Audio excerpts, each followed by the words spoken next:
Hey, welcome to the video. Today we're going to take a look at how to enter data from a questionnaire into SPSS. We'll also take a look at how to identify missing cases within that data, and we'll take a look at how to identify invalid responses. After we've done that, we'll have a look at reverse coding, and we'll take a look at how to assess the internal reliability of the measure. So for this example, we're going to look at this brief fear of negative evaluation scale. So this is a 12-item scale. However, for this example, we're just going to focus on these first 5 items. So these items measure how much fear people have about being negatively evaluated. So it's quite a popular questionnaire within psychology. And to answer these questions, participants select one of these 5 responses. So 1, not at all characteristic of me, and 5, extremely characteristic of me. So in addition to this questionnaire, we're going to imagine that we've given the participants a demographics questionnaire as well. So this consists of just 3 questions. So the first is, how old are you? So for this one, the participants are just going to write a number. And the second question is, what is your sex? And for this one, participants are just going to choose either male or female. And for the third question, what is your ethnicity? The participants are just going to choose one of these 5 responses, and the 5th one is other. So if they choose this one, we ask them to specify what their ethnicity is, and the participant would write a response for that question. So if we had set this questionnaire up online and we downloaded the data, the file that we download might look something like this Excel file. So here we can see participants, we've got 5 participants in total, and they've entered their age, so that's just a number there. However, when we look at sex, we can see that we just have 2 numbers. That's because SPSS generally works with numbers, so we want to have numbers in our file as much as possible, rather than letters or written descriptions. So for this example, we're going to imagine that 1 stands for male and 2 stands for female. Same thing for ethnicity. We don't have actual descriptions of ethnicities in this column, but we do have numbers between 1 and 5, and those different numbers correspond to different ethnicities. If we go back to the questionnaire, we can see that we have 5 different possible responses here, which is why we have numbers between 1 and 5 in this column. And if the person chooses 5, which stands for other in this case, they can specify in this column what their ethnicity is. So these are the 5 questions from the brief fear of negative evaluation scale, and we can see that these numbers are generally between 1 and 5 because, as we saw, those were the options that the participants had, those options here, these 5 options here. However, we can see that there are a couple of irregularities. We can see that there's a missing case here, and we can see that there's a weird number here. So we can see that there's the number 55, which obviously shouldn't be there because we know that the responses can only be between 1 and 5. So once we've entered this data in SPSS, we're going to take a look at how to deal with these irregularities as well. Okay, so if we now go to SPSS, I'm just going to start by going to variable view. So click this button at the bottom, and we'll go to the name column, and in the first cell, I'm just going to enter the name of the first variable from this Excel file. So the first one was age, so we can see age, sex, ethnicity, etc. So I'm just going to enter all of these on top of each other, starting with age. Age, sex, ethnicity, other, item, underscore, because I can't use a space here, so I have to use an underscore, item 1, underscore 2, item 3, item 4, and finally item 5.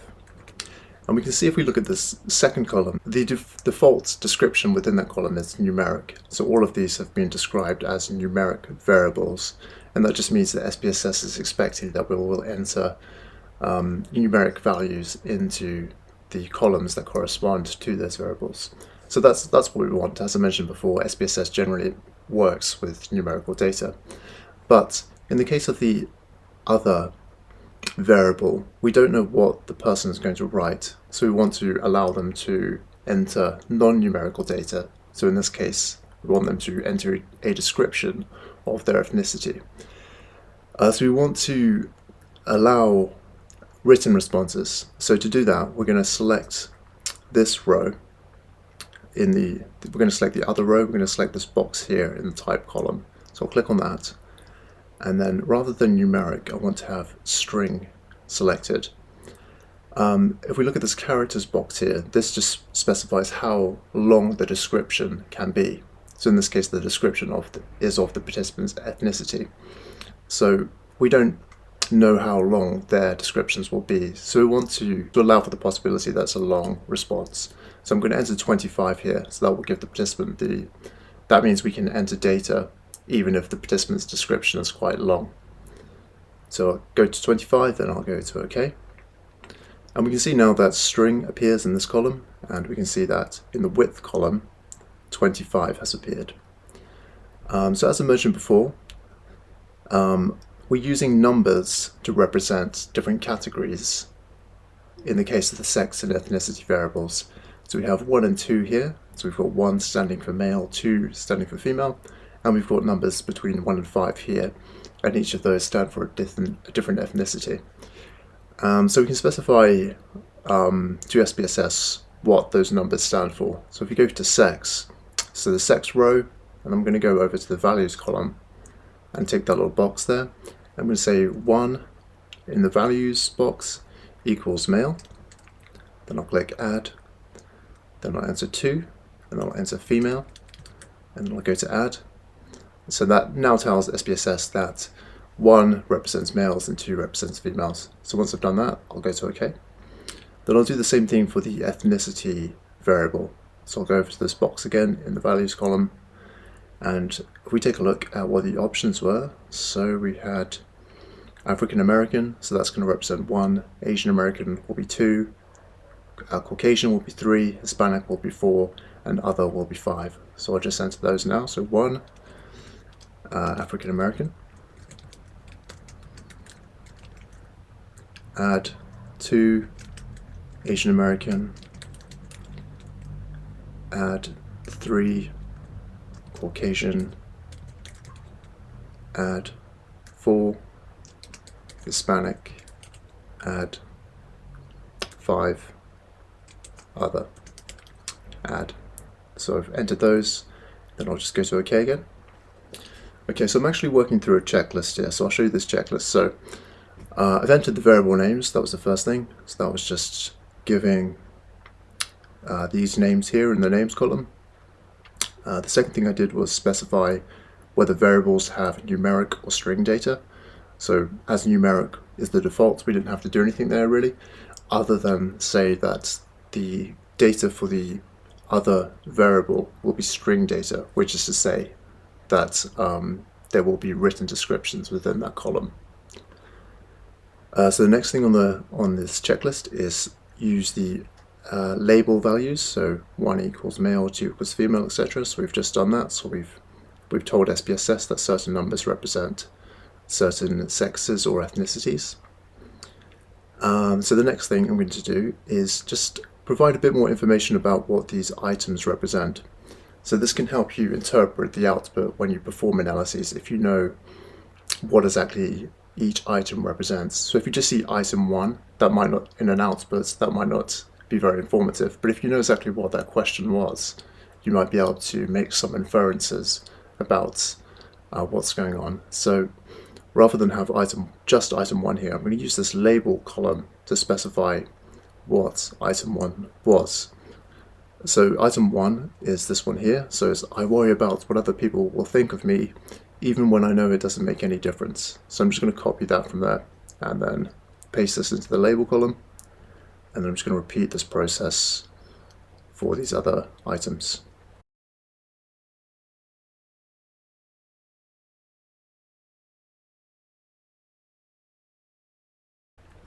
Okay, so now I have those descriptions there, so if we just expand this, we can see that those descriptions of the items are now present.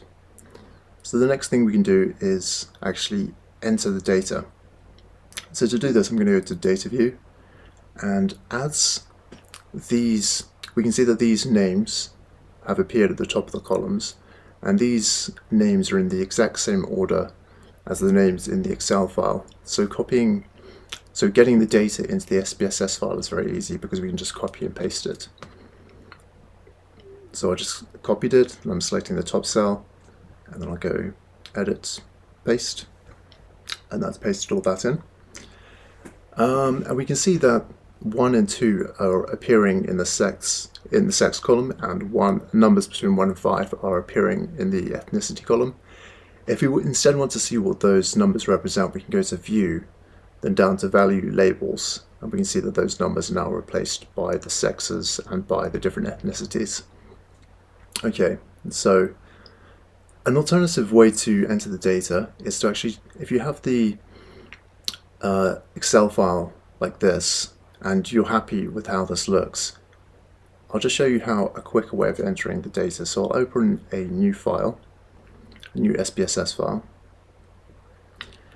So now we have this empty file here, and I'll go to Variable View, and then I'll go to Open a File, then Import Data, then Excel,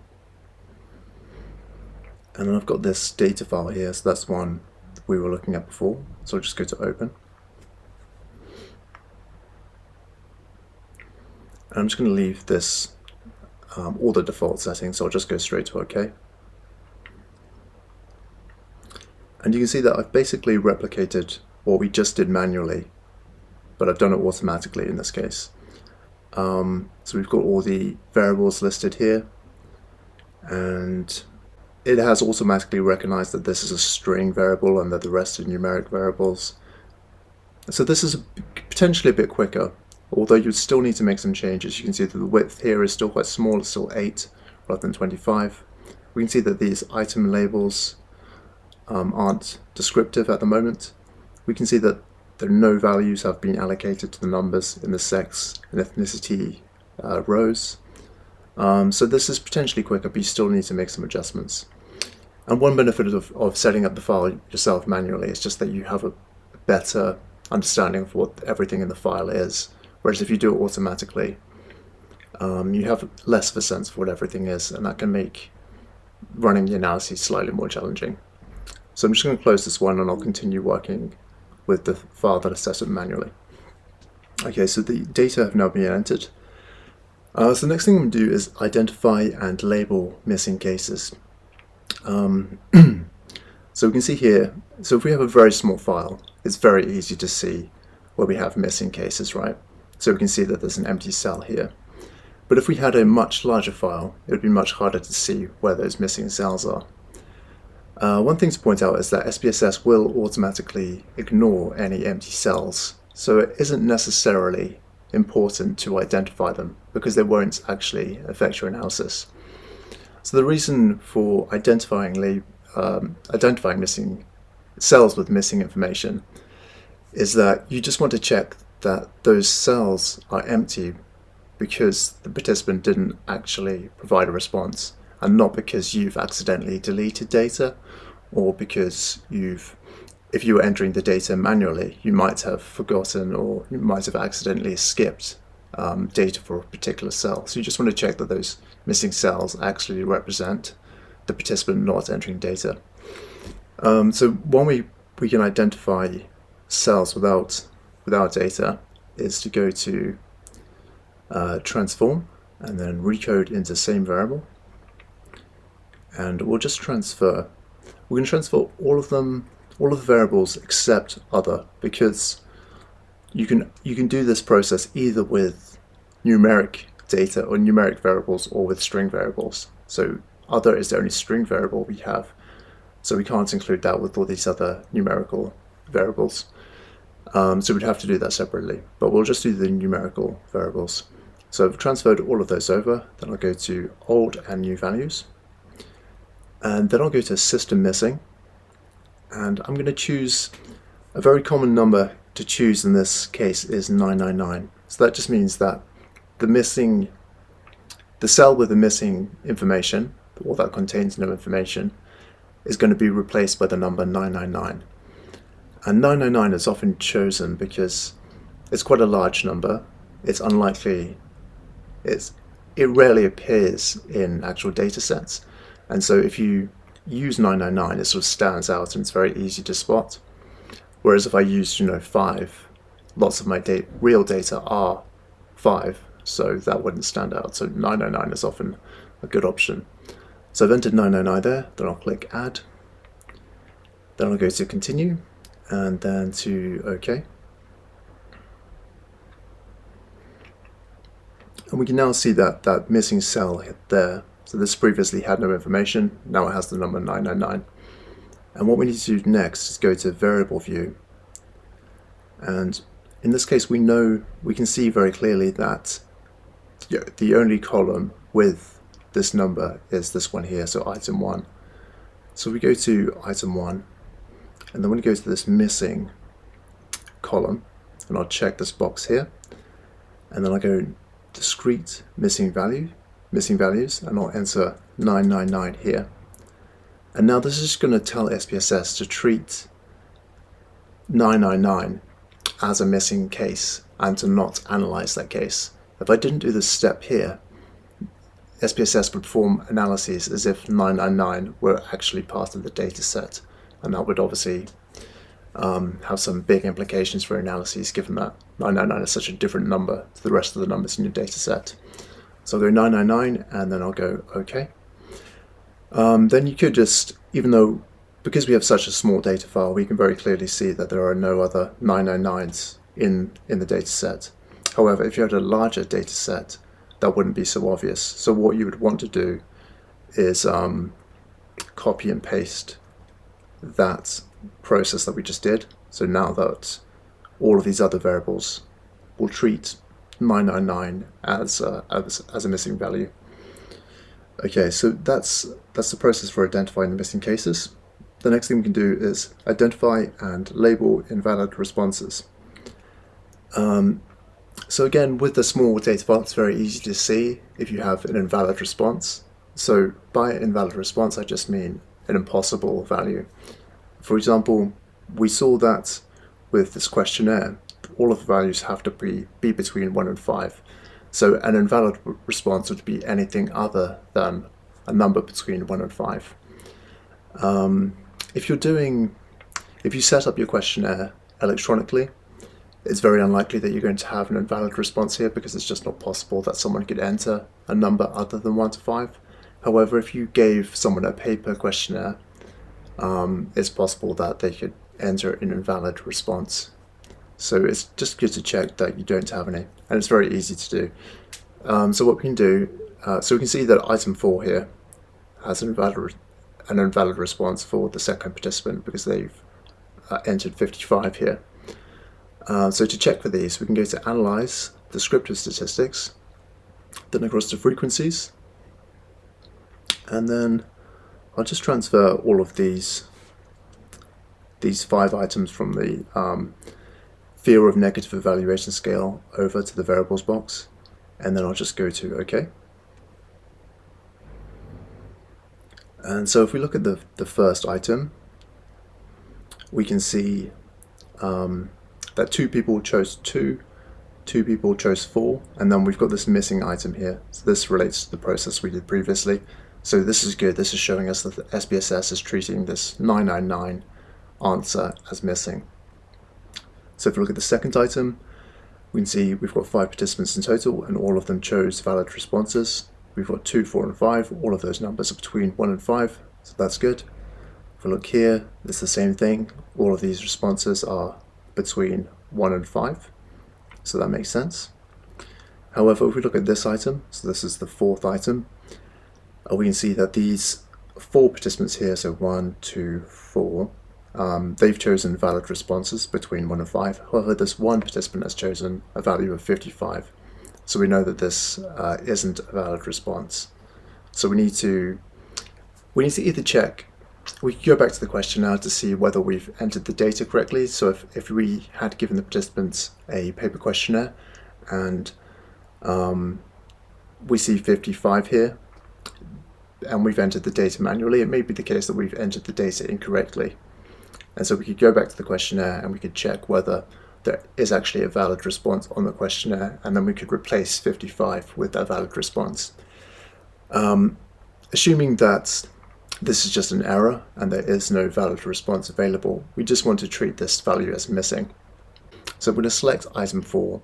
So in this case, because the data set is so small, we could obviously just replace this with 999. That would be the easiest way to do it. But if we imagine this data set was much, much larger, it would be hard to find 55.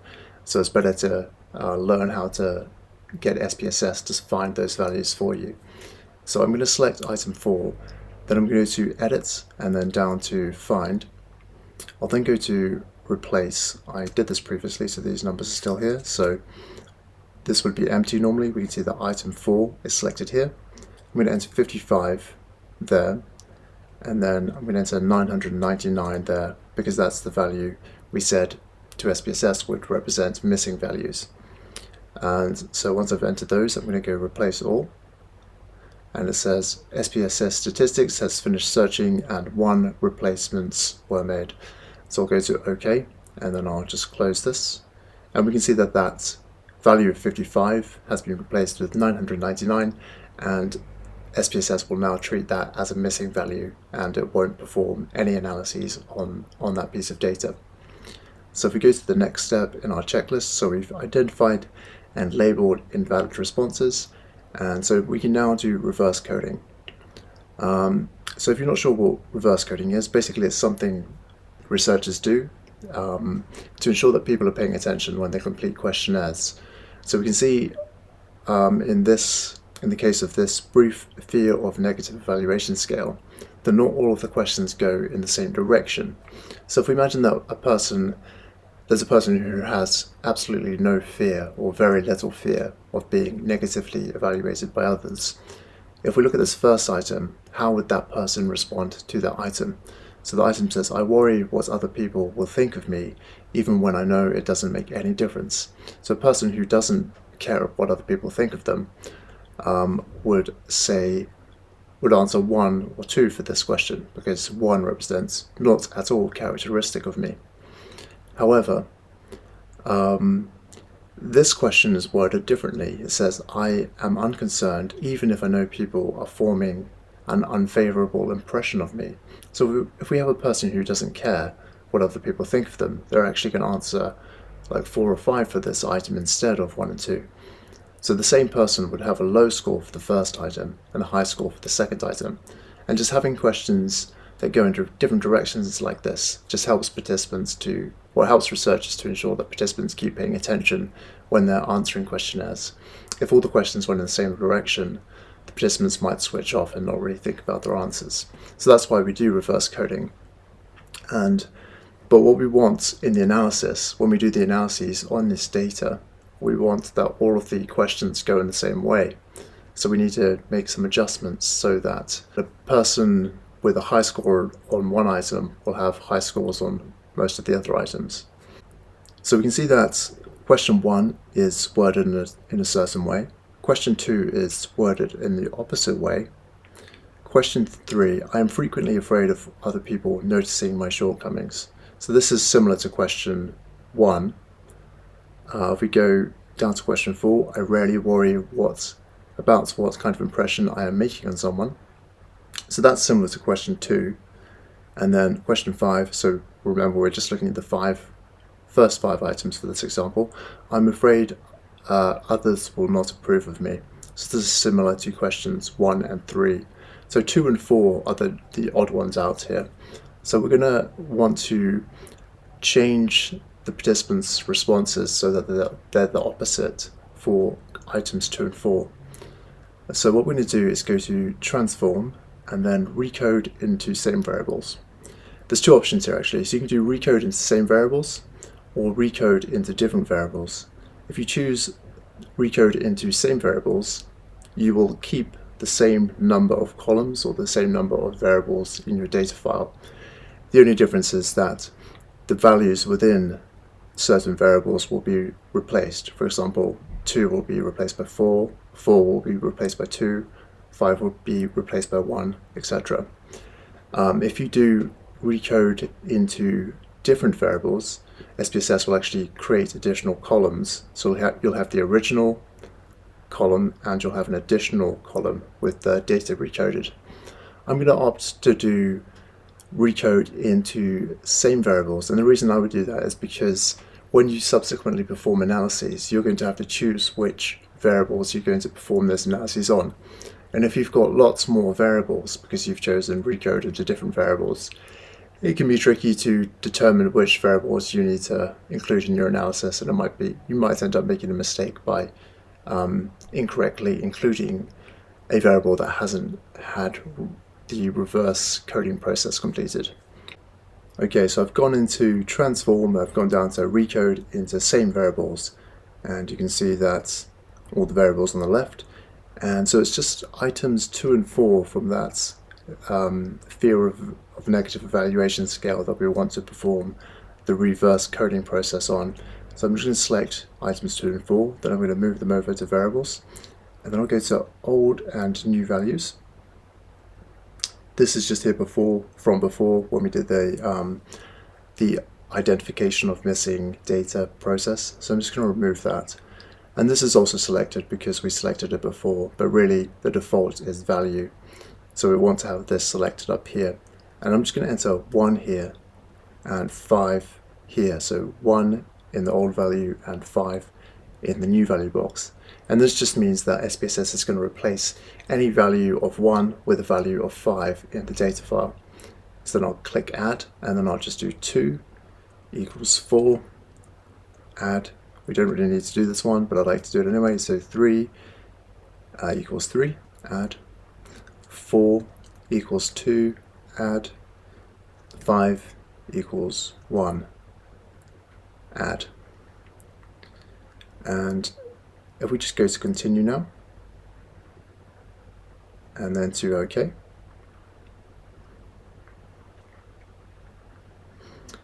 we can see in this column here we've got 4, 4, 2, 1, 2.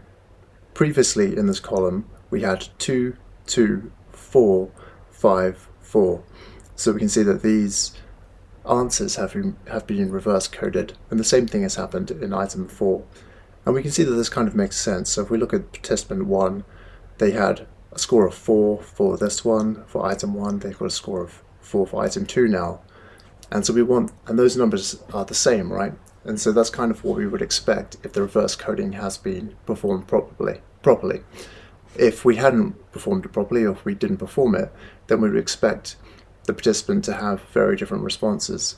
So if we look at participant 3, we can see that they have low scores across all of the items, and that's what we want to see. If we look at participant 2, they've generally got high scores across all of the items, and that's what we want to see. So that's the reverse coding process. So the last thing we want to do is check internal reliability. So internal reliability just refers to the extent to which the items within a measure all measure the same thing. And to test internal reliability, we generate a Cronbach's alpha value. So what we want to do is assess whether all of these items measure the same thing. So we're going to go to Analyze, down to Scale, then across to Reliability Analysis. And I'm just going to transfer all of the items from the Fear of Evaluation questionnaire into the Items box. And then I'll go to Statistics. There are lots of different options here. I find that the most useful one is the Scale if item deleted option. So I'll tick that, then I'll go to Continue, and then I'll go to OK. Okay, so we can see that we have a Cronbach's alpha value of 0.956, and this indicates very high levels of internal reliability.